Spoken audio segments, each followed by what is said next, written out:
할렐루야. 우리 주님의 사랑과 은총이 이 시간 예배하는 우리 모두 위에 풍성하게 또 충만하게 임하기를 주님의 이름으로 축원합니다.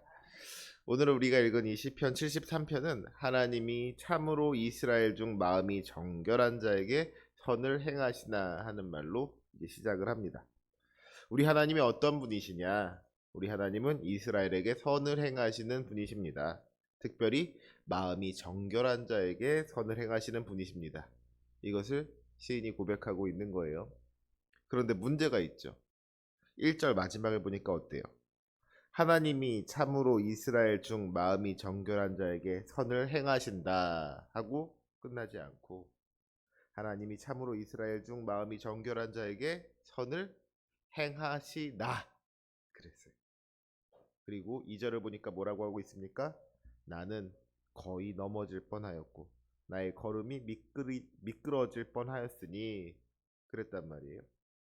우리 하나님은 좋으신 하나님이신데 우리 하나님은 마음이 정결한 자에게 선을 행하시는 너무나도 좋으신 하나님이신데 나는 거의 넘어질 뻔하였고 미끄러질 뻔하였다는 거예요. 하나님의 선하심이 나하고 이어지지를 않는 것이죠. 하나님의 선하심에도 불구하고 나는 흔들리는 거예요. 왜 그러느냐? 그 이유가 3절에 기록되어 있습니다.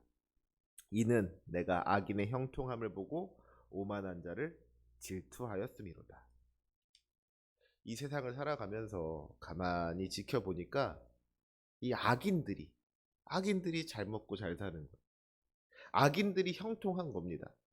하나님의 뜻대로 순종하면서 정결한 마음을 가지고 살아가는 나보다 우리보다 저 악한 사람들, 오만한 사람들이 더 잘 사는 것 같은 거예요. 그러니까 그 모습을 바라보면서 이 질투하는 마음이 들더라는 것이죠. 그래서 내가 거의 넘어질 뻔했다는 거예요. 나의 걸음이 미끄러질 뻔했다는 겁니다. 주님을 바라보면서 주님께로 나아가는 그 길을 벗어나서 죄악길로, 딴 길로 갈 뻔했다는 거예요. 악인들이 잘 먹고 잘 사는 걸 보니까 그들이 형통하는 것을 보니까 내가 이렇게 정결한 마음을 가지고 하나님 뜻대로 살아갈 필요가 있는가? 내가 굳이 이렇게 믿음 가지고 살아갈 필요가 있는가? 이런 생각이 들더라는 것이죠. 믿음이 흔들리는 겁니다. 이게 시인의 솔직한 고백이었던 거예요. 그러면서 이제 4절부터 12절까지를 보면은요. 이 악인들의 형통함이 어떤 것인지에 대해서 기록하고 있는 것을 보게 됩니다. 4절과 5절을 한번 보세요. 그들은 죽을 때에도 고통이 없고 그 힘이 강건하며 사람들이 당하는 고난이 그들에게는 없고 사람들이 당하는 재앙도 그들에게는 없나니 그랬습니다.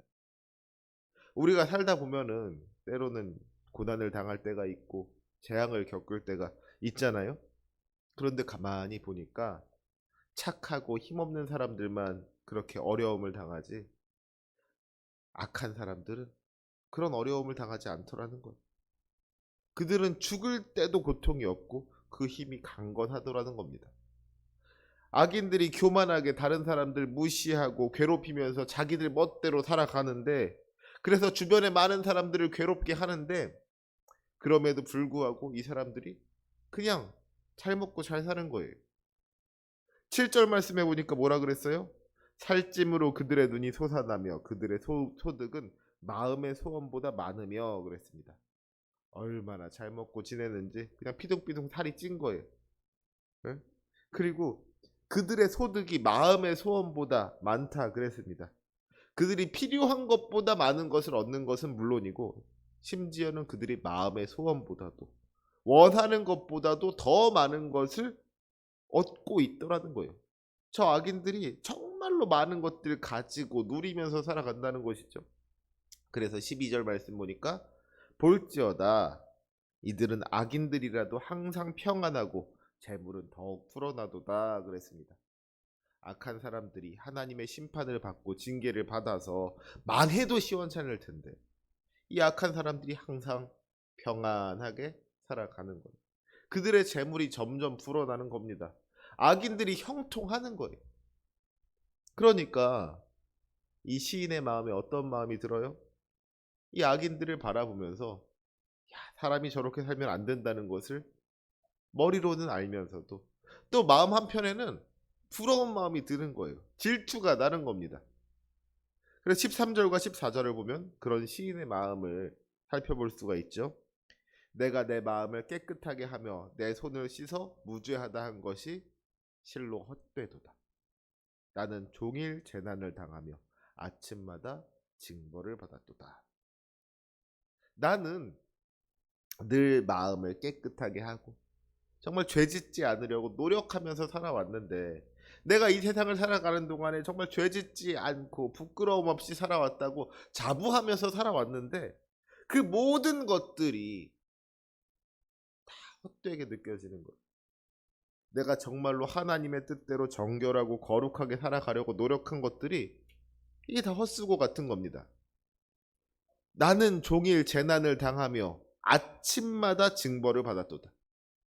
내가 이렇게 힘들게 살아왔는데 나는 정말 아침마다 벌 받는 것 같은 마음으로 늘 고난을 견디면서 살아갔는데, 저 악한 사람들은 뭐 하나 부족한 것 없이 늘 평안하게 살아가는 것을 보니까 너무 답답하고 속이 상하는 거예요. 막 화가 치밀어 오르는 겁니다. 야, 내가 인생을 헛살았나 보다. 뭐 한다고 이렇게 깨끗하게 살려고, 정직하게 살려고, 착하게 살려고, 뭐 한다고 내가 이렇게 노력을 했나. 나도 그냥 남들처럼 살걸. 나도 그냥 저렇게 살걸. 때로는 나쁜 짓도 하고 죄도 좀 지으면서 그냥 그렇게 살걸. 그런 후회가 드는 거예요. 그러면서 16절에 보니까 뭐라 그러고 있어요? 내가 어쩌면 이를 알까 하여 생각한즉 그것이 내게 심한 고통이 되었더니 그랬습니다. 하나님의 뜻대로 정결하게 살아가려고 노력하는 나는 이렇게 아침마다 벌 받는 것 같은 인생을 살아가는데, 악인들이 평안함을 누리는 것을 보니까 이 세상이 정말 왜 이런가? 하나님께서 창조하시고 하나님께서 다스리시는 이 세상이 어떻게 이럴 수가 있는가? 이게 도무지 이해가 되지를 않는 거예요. 이 세상의 부조리함에 대해서 생각하면 생각할수록 무엇 하나 이해가 되는 것이 없고 오히려 심한 고통이 되더라는 것이죠. 그런데 오늘 말씀의 아주 중요한 부분이 이 17절 말씀입니다. 17절에 보니까 뭐라고 그러고 있어요? 우리 17절 말씀 다 같이 한 목소리로 읽겠습니다. 시작. 하나님의 성소에 들어갈 때야 그들의 종말을 내가 깨달았나이다. 아멘. 하나님의 성소에 들어가니까 그 전까지 내가 도무지 이해할 수가 없었던 것들, 생각할수록 내게 심한 고통이 되었던 것들이 이해가 되는 겁니다. 그게 무엇이냐? 그들의 종말을 내가 깨달았나이다. 저 악인들이 결국에는 멸망하게 될 것이다. 지금은 저들이 저렇게 떵떵거리면서 살아가지만 결국에는 하나님의 심판을 받게 될 것이고 멸망하게 될 것이다. 지금은 의인이 고난을 당하고 악인들이 잘 되는 것 같아 보이지만 그 악인의 형통함은 결국 잠깐일 뿐이고 결국에는 이들이 심판을 받게 될 것이다. 이것을 시인이 깨닫게 된 겁니다. 그런데 그것을 언제 깨달았다 그래요? 하나님의 성소에 들어갈 때에 깨닫게 되었다는 거예요.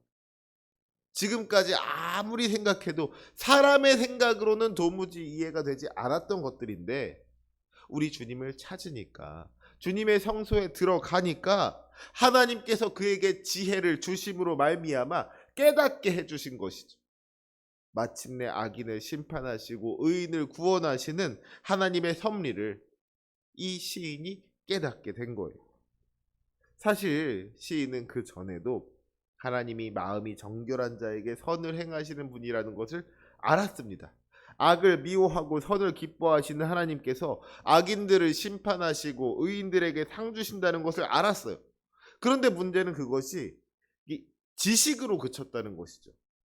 이것이 온전한 믿음이 되지 못하고 지식에 머무르니까 의인들이 고난을 당하고 악인들이 형통하는 이 현실을 바라보면서 내가 잘못 알았나? 이게 아닌가? 흔들리게 되더라는 거예요. 하지만 하나님의 성소에 들어가니까, 주님을 찾으니까 악인을 심판하시고 의인을 구원하시는 이 하나님의 역사가 반드시 이루어질 것이라는 확실한 믿음을 갖게 된 겁니다. 그래서 이제 18절과 19절을 보면은 이 시인이 깨달은 것에 대해서 기록하고 있죠. 주께서 참으로 그들을 미끄러운 곳에 두시며 파멸에 던지시니 그들이 어찌하여 그리 갑자기 황폐되었는가 놀랄 정도로 그들은 전멸하였나이다. 지금까지는 악인들이 많은 것을 누리면서 평안하게 살아가는 것이 부러웠는데 이 믿음의 눈을 가지고 이 악인들을 다시 보니까 이 악인들이 지금 어디 있다 그래요? 하나님께서 그들을 미끄러운 곳에 두셨고 파멸에 던지셨다 그랬습니다. 그들이 갑자기 황폐하게 되었고 전멸하였다 그랬어요. 황폐하게 될 것이고 전멸하게 될 것이다가 아니죠. 이미 황폐하게 되었고 이미 전멸한 겁니다. 육신의 눈을 가지고 볼 때에는 그들이 항상 평안하고 그들의 재물이 불어나는 것처럼 보였지만 이 영적인 눈을 가지고 바라보니까 그들이 이미 황폐하게 되었고 전멸하였다는 거예요. 악인을 향한 하나님의 심판이 반드시 있다.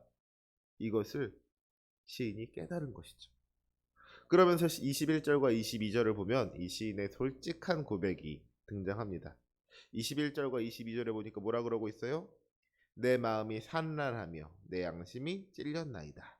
내가 이같이 우매무지함으로 주 앞에 짐승이오나 그랬어요. 이제 시인이 찔리는 것.